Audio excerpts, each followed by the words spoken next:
Hello, mambo vipi mtazamaji wa ZBTV? Kama bado hujasubscribe katika channel yetu, nikukumbusha kusubscribe na kubonyeza alama ya kengele ili uwe mtu wa kwanza kupata taarifa pindi ambapo tunakuwa tunaposti taarifa zetu mpya. Bwana, kumedumu sitofahamu ya muda mrefu, sitofahamu ambayo ilizuka tu mara baada ya kuahirishwa kwa mchezo wa Kariakoo, mchezo ambao ulizihusisha klabu za Simba na Yanga. Sasa hii iliibua maswali mengi katika wadau wa mpira wa miguu nchini Tanzania. Sitofahamu ambayo wadau wengi wamekuwa wakijiuliza ni lini inaenda kuwa hatima ya dabi ya Kariakoo. Sasa leo katika ofisi za Benjamin Mkapa kumekaliwa kikao kizito, kikao ambacho kilichukua almost masaa matatu kikihusisha serikali kupitia Wizara ya Michezo, Sanaa na Tamaduni, Bodi ya Ligi, TFF pamoja na Young Africans. Discussion ya mchezo wa 184 dhidi ya Simba uliopangwa kucheza tarehe 8 mwezi wa 3 2025.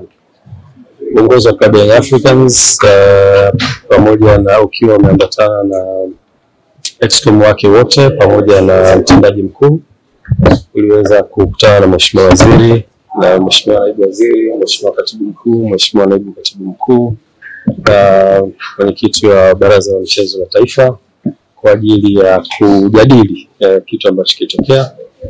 Bahati nzuri klabu ya Young Africans kupata nafasi ya kufikisha yale ambayo ni msingi kabisa yanayohusiana na mchezo ule, na baada ya kufanya hivyo platform ambayo Mheshimiwa Waziri na jopo lake walitengeneza, dhamira yake kubwa ilikuwa ni kusikia nini kinachotoka kwa viongozi wa Young Africans, na sisi wakati wote tukiwa kama viongozi tunasimamia interest ya taasisi yetu, ambayo taasisi yetu inasimamia wanachama na timu kwa ujumla. Kwa hiyo tulikwenda kufikisha ujumbe wetu na uhusiana na position yetu kama taasisi, lakini pia Mheshimiwa Waziri na timu yake wakatusikiliza kwa kirefu, wakapata nafasi ya kuuliza maswali, kutaka kujua, na tuliweza kufikisha ujumbe wetu vizuri. Na Mheshimiwa Waziri alikuwa na mwanzo mzuri kwa kueleza kwamba platform hiyo sio platform inaweza kufanya maamuzi, sio ni platform ya kutafuta solution ya tatizo ambalo limetokea. Kwa hiyo alikuwa anataka kujifunza kutoka kwa Young Africans nini hasa kinachowasibu na nini position yao.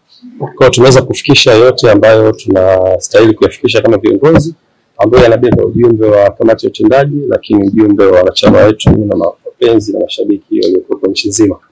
Ujumbe huu umefika, Mheshimiwa Waziri na timu yake wamepokea, tumewaachia wafanye kazi na tumekubaliana tutakuwa na vikao vingine endelevu kwa ajili ya kutafuta solution ya jambo hili.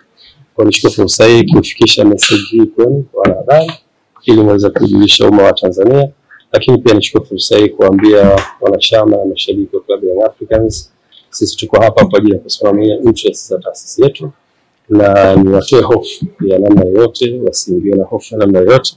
Viongozi wao ni viongozi imara na wako hapa kwa ajili ya kusimamia interest za taasisi.